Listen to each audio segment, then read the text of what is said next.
AVO, Agentic Variation Operators for Autonomous Evolutionary Search from NVIDIA.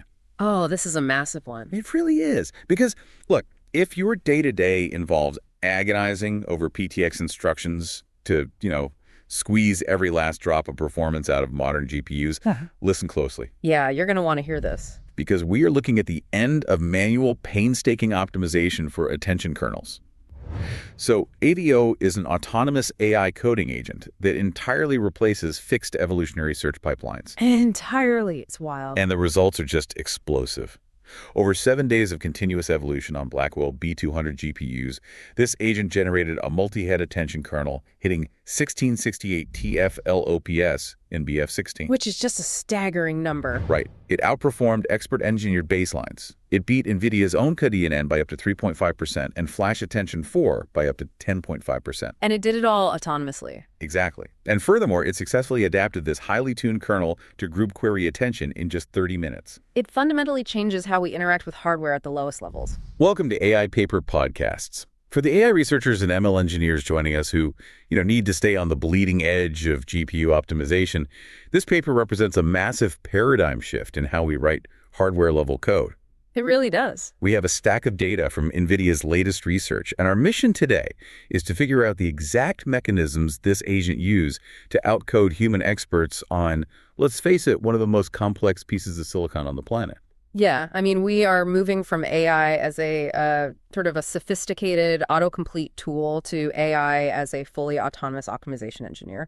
Right. And to understand why AVO is so effective, we first have to look at the limitations of how evolutionary search with large language models has traditionally been structured. Because using LLMs for evolutionary search, that's not a new concept, right? We've seen systems like FunSearch or AlphaVol. Exactly, those have been around. But in those classical setups, the LLM is trapped inside a highly rigid pipeline. It acts purely as the generate step. Right, exactly. The framework feeds it a prompt based on some sampled parent code, and the LLM spits out one single output snippet based on fixed algorithmic rules. Just one snippet. Yep, and then the framework passes that snippet along for evaluation. It's a single-turn interaction. So even in the more advanced systems, like Longflow with its plan, execute, summarize pipeline, or TTT discover where it updates the policy at test time, the overall sampling and evaluation is still totally fixed. It is. You have a rigid PUCT-based selection rule, which mathematically dictates the trade-off between exploring new paths and exploiting known ones. Right, or you have a fixed Boltzmann selection algorithm deciding what happens next. The LLM is just a statistical engine generating text when called upon. A good way to visualize traditional evolutionary search is to imagine trying to solve a massive maze. The traditional LLM approach is like blindfolding someone, having them take a random step, and then a fixed algorithm scores how close they are to the exit. And they just keep bumping into walls and resetting. Exactly. But AVO, which stands for Agentic Variation Operators, completely shatters that pipeline. Instead of a random walk, AVO is like putting an agent in a watchtower. I like that analogy. Yeah, it draws a map based on where it hits dead ends, consults the topography, and dynamically plans a completely new route. Because the variation operator actually is the agent in this framework. Right. It plans, it implements, it tests, and it debugs its own code. It subsumes the sampling, generation, and evaluation stages into one fluid, continuous loop. And it does this with persistent memory, which is huge. Oh, absolutely. A comprehensive toolkit. AVO has direct access to a domain-specific knowledge base.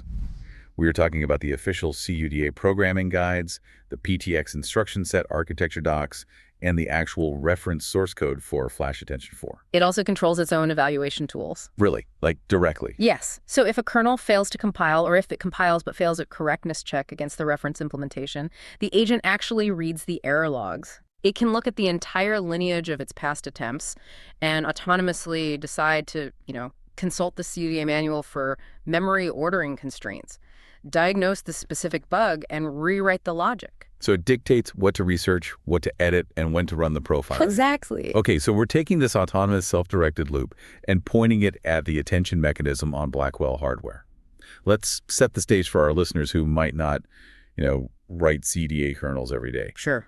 Why is the B200 such a brutal target for optimization? Well, the Blackwell architecture relies heavily on warp specialization to maximize throughput. Okay. And Flash Attention 4, which serves as the state-of-the-art open-source baseline here, leverages this extensively. On the streaming multiprocessor, you don't just have threads doing generic work. Right, it's highly segmented. Exactly. You have different warp groups assigned to highly specific concurrent roles. MMA warps execute the core matrix multiplications using tensor core instructions. Softmax warps compute the attention weights, correction warps rescale the output, and then load and epilogue warps handle all the asynchronous data movement via the tensor memory accelerator. It sounds like a massive orchestration challenge. If one of those warp groups misses its timing, the entire streaming multiprocessor stalls. It does. And in Flash Attention 4, these groups operate concurrently across two Q tiles. The dual Q-stage design. Yes, a dual Q-stage design that uses explicit barrier-based signaling to coordinate handoffs between the warps. So, to improve on a design that has already been manually optimized for months by top-tier engineers, Right, human experts. you have to jointly reason about memory ordering, pipeline scheduling, and the physical limits of the hardware itself. Knowing that context makes the 7-day run even more impressive. I mean, they let AVO run continuously for a week. A full 168 hours. And during that time, it explored over 500 distinct optimization directions. Now, obviously, most of those were attempts that failed correctness checks or degraded throughput, which, is expected in evolutionary search. Par for the course, yeah. But it resulted in 40 successfully committed, progressively faster kernel versions. But here is the critical engineering question. Okay. If you leave an agent running autonomously for a week, how does it avoid getting trapped in a dead-end debugging loop? That is the single biggest vulnerability for any autonomous system running at length. Right, they usually just get stuck. Yeah, they fixate. But AVO addresses this with a dedicated self-supervision mechanism. Oh, interesting. The system isn't just one agent blindly iterating on code. There is an AVO supervisor that constantly monitors the evolutionary trajectory for stagnation. So if the main agent gets hyperfixated on, say, tweaking the PTX instructions for a specific register allocation, and it spends 20 iterations failing to improve the throughput, the supervisor recognizes that plateau. Exactly. It analyzes the evaluation metrics, sees that the performance has flatlined, and intervenes. How does it intervene? It performs a conditional intervention. The supervisor reviews the overall trajectory, parses the types of failures the agent is experiencing, and generates a prompt that steers the search toward entirely new candidate optimization directions. It forces the agent to zoom out. Yeah, and this dynamic is perfectly reflected in the performance data over the 7 days. The progress was not a smooth curve at all. Yeah, looking at the data, the gains happened in very distinct, discrete jumps. Yep. Like the early versions, roughly versions 1 through 20, captured massive architectural gains. In version 8, for instance, AVO introduced QKPV, interleaving with bitmask causal masking. Which is basically overlapping the query key matrix multiplication with the projection value multiplication to keep the tensor cores constantly fed. Right. Then in version 13, it restructured the computation for a single pass softmax. Those are sweeping structural changes that brought AVO up to par with the expert baselines. But versions 21 through 40 show a completely different pattern. The curve basically flattens out, and the agent begins fighting for fractions of a percent. It starts squeezing out cycle-level scheduling performance and microarchitectural tweaks. And I want to dive deep into those microarchitectural tweaks. Let's do it. Because this is where the paper proves to you, the technical listener, that AVO isn't just randomly shuffling syntax until it passes a test. Let's look at Optimization 1, which occurred between version 19 and 20. Branchless Accumulator Rescaling. To appreciate this optimization, we really need to understand the mechanics of the online softmax algorithm used in Flash Attention. Okay, lay it out. So, to avoid materializing the full n-by-n attention score matrix in memory, the algorithm computes attention in blocks. Right. As it processes new key blocks, it maintains a running row maximum. If a new key block produces a higher maximum than the previous ones, the output accumulator must be rescaled to account for that new mathematical reality. And in version 19, AVO implemented this rescaling using a standard conditional branch. The logic was essentially, if the maximum changed, perform the rescale multiplication. If the maximum did not change, skip the multiplication. Which sounds incredibly efficient. Right. Why execute a floating point operation that you don't mathematically need? It sounds efficient from a pure algorithmic perspective, but it creates significant friction at the hardware level. How so? That conditional branch introduces warp synchronization overhead on every single iteration of the key block loop. Because some threads in the warp might take the branch and others might not, you get divergent control flow. Divergence. Yeah, and more importantly, that divergence prevents the compiler from using lighter memory fences in the correction path later on. So in version 20, the agent analyzed that bottleneck and completely ripped out the conditional branch. It's really gone. It replaced it with a branchless speculative path. It computes the rescale factor every single time, regardless of whether the maximum changed. Exactly. If it turns out it doesn't need to rescale, it uses a predicated select instruction to simply multiply the accumulator by 1.0. Yeah. Now, I have to push back here. Executing a useless multiply by 1 on a GPU feels like a massive waste of highly valuable ALU cycles. On older architectures, or in CPU programming, it totally would be a waste. But modern GPU architectures operate under different economic realities. Okay. On a B200, raw compute, especially a simple predicated multiply, is incredibly cheap. What is expensive is warp synchronization and memory stalls. So by eliminating the branch, AVO ensured that all 32 threads in the warp follow the exact same control flow perfectly in lockstep. Perfectly in lockstep. And because there is zero divergence, it guaranteed reconvergence before the next synchronization point. And that meant AVO could safely swap out a heavy blocking memory fence for a lightweight non-blocking fence. And that cascading series of insights resulted in an 8.1% boost on non-causal throughput. 8.1%. Yeah, it prioritized pipeline flow over saving a few arithmetic operations. It demonstrates a profound understanding of modern hardware trade-offs. It really does. It is also worth noting that the gain was smaller on causal attention, about 1.6%. Why is that? That is because the branchless path only applies to the fully unmasked iterations of the key block loop. Causal attention still requires branched logic to handle the masked blocks. Well, that makes sense. But regardless, identifying that trade-off is remarkable for an AI. For sure. So once AVO eliminated that branch divergence, the local compute was blazing fast, but speeding up one section inevitably exposes the next bottleneck. It always does. And that traffic jam was waiting in the dual Q-stage pipeline, which leads us to optimization 2, correction and MMA pipeline overlap, which was implemented between versions 29 and 30. Right, so we touched on the dual Q-stage pipeline earlier. The hardware processes two Q tiles concurrently. Okay. In the original implementation, the correction warp, which is the warp group responsible for normalizing the final output, waited for both of the PV matrix multiplications to completely finish before it started normalizing. It was using PTX M-barrier instructions to wait for the entire stage to clear. Yes. You just sat idle. Exactly, it just waited. AVO parsed the execution profile and recognized that idle time as an inefficiency. So what did it do? It restructured the asynchronous barrier instructions so that the correction warp begins normalizing the output of the first stage, while the second stage's PV matrix multiplication is still actively running on the tensor cores. Oh, wow. So it converted a rigid sequential dependency into a fluid pipelined execution. Yeah, it had to carefully manage the barrier. Arrive in mbarrier.wait instructions to ensure the correction warp didn't read garbage data before the first stage actually finished its write operations. Executing that overlap flawlessly without introducing a race condition within the barrier-coordinated setup of Blackwell. I mean, that earned it another 1.1% gain in throughput. It's precision engineering. So the threads are flowing, the pipeline is overlapping, which brings us to the physical limits of the silicon itself. Optimization 3 is where the agent fundamentally proves its capacity for hardware-level reasoning. This is my favorite one. Register rebalancing, from version 32 to 33. Okay, so every streaming multiprocessor on the Blackwell GPU has a hard physical limit of 2048 warp registers. 2048, hard limit. You cannot exceed this. You have to divide those 2048 registers among your active warp groups.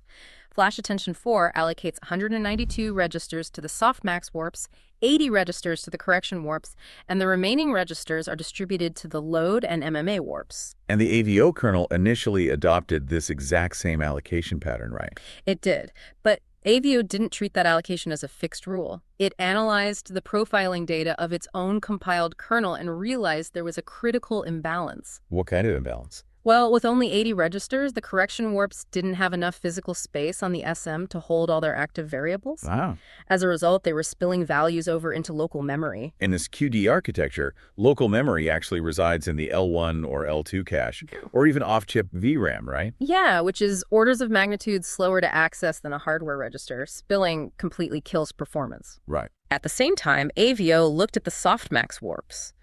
Because softmax operations often use packed arithmetic like half 2 or BF16 by 2 instructions that process two 16-bit floats in a single 32-bit register, those warps weren't actually using all 192 registers allocated to them. They had dead space. Exactly, wasted registers. So AVO autonomously rewrote the kernel launch parameters to shift just 8 registers away from the softmax group and assign them to the correction group. Just 8.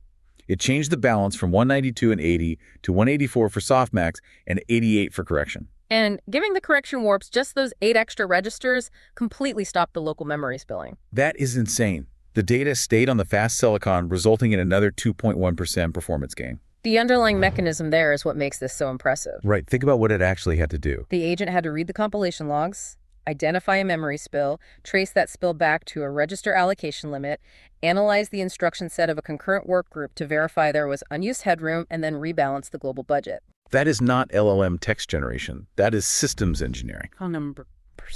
Now, if you are a skeptical ML engineer listening to this, the immediate question you should be asking right now is about overfitting. Oh, absolutely. Sure. The agent ran for 7 days. It analyzed barriers, it tweaked register files, and it dominated the benchmarks. But did it just brutally overfit to this single multi-head attention configuration? Right, because if the model memorized the sequence lengths and batch sizes it was trained on, the utility is incredibly limited. Exactly. Memorization versus generalization is the ultimate test for any learned optimization. If the microarchitectural discoveries only apply to one specific memory layout, the agent isn't actually reasoning about the hardware. It's just finding a local minimum for a specific math problem. Exactly. So to test this, the researchers prompted AVO with a massive architectural shift. They asked it to take the highly tuned, 7-day evolved MHA kernel and zero-shot adapt it for grouped query attention. Right. They used configurations directly from the Qwen 3 models. One with 32 query heads and 4 KV heads, meaning group size of 8, and another with 32 query heads and 8 KV heads for a group size of 4. And grouped query attention fundamentally alters the memory access patterns. So? Well, multiple query heads are sharing the exact same key and value heads.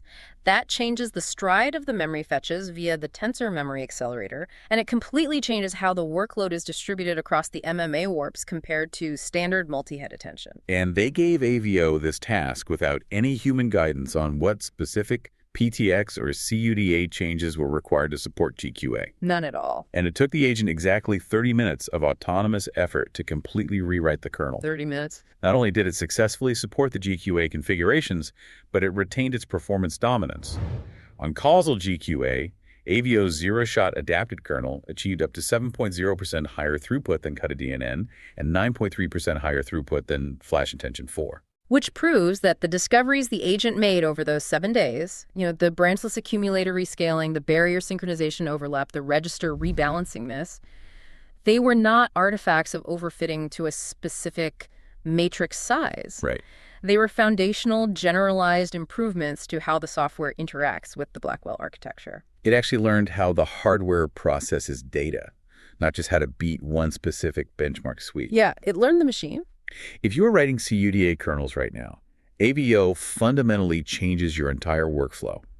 The days of spending months manually profiling code, fighting the compiler, and shifting barrier instructions by hand are ending. They really are. AVO demonstrates that we can elevate an AI from a boilerplate code generator to a fully autonomous optimization engineer that works alongside you, debugging and reasoning at the hardware level. And, this capability raises a profound question about the future of hardware engineering itself. What do you mean? Well, think about it. If a software agent can effectively read the manuals, interpret raw profiling data, and master the micro-architectural quirks of a highly complex GPU like the B200 to beat human optimization experts, what happens when manufacturers deploy these agents during the silicon design phase? Oh, wow. We're looking at a future where future GPU architectures could be co-designed in an evolutionary loop. A software agent and a hardware simulator continuously negotiating the optimal architecture together, evolving the silicon and the kernel side by side before the chip is even fabricated.